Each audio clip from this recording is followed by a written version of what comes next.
Hello, thank you for joining me today. This is going to be my speech on traditional Colombian food. I chose Colombia as the culture that I wanted to talk about today because I have roots there. My grandfather, he actually moved from Colombia as a boy. So I'm going to be talking about traditional Colombian food today. A couple of different dishes that make up a meal that I like, that I used to help prepare my grandmother and my grandfather with when I was a kid, and one that my grandparents, their parents, and their grandparents before them have been making for generations. So that's the reason that I chose Colombian food and not something like German or Polish or Mexican food or anything like that, because I'm a very near and dear place in my heart to the Colombian people and the culture itself. So to start off this dish, um, we usually begin with arepas, which is it's basically just a cornmeal patty. Think of it like an English McMuffin, sort of, except cornmeal. It's literally just dough that is fried. You can pan fry it, you can fry it in oil, or you can bake it too. But traditionally, my family, we like to just pan fry it on both sides. It can be used as a really good side dish for really any traditional Colombian dish. It's also good with soups, and it can make really good sandwiches. Um, yeah, so it's kind of reminiscent of an English muffin. You can just cut it in half if you wanted to and put whatever you want in the middle, um, or just eat it plain. Traditionally, we don't really like to eat it plain because it's just bread, but you can as a snack. It's, you know, totally fine to do that. And then we would move into fried plantains, which is my personal favorite out of the whole course. Fried plantains, it's honestly one of my personal favorite Colombian dishes. Um, it's really simple.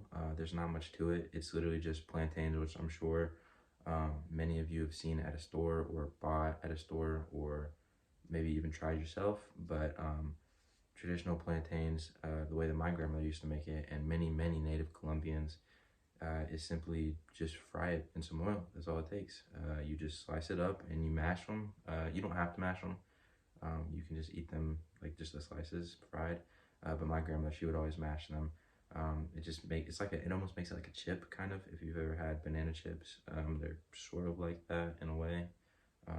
But one of my personal favorite ways to make them is fry it with a little bit of sugar and throw in some vanilla, and it makes really good sweet fried plantains. My personal favorite way to make them, and I can remember being a kid and begging my grandmother to make these for me, and they are delicious.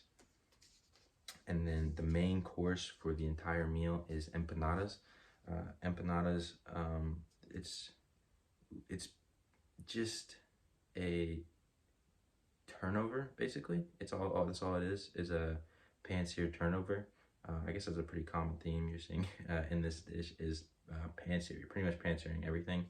But yeah, it's just dough that is filled with, could be chicken, turkey, or beef. Beef is my personal favorite way to make it.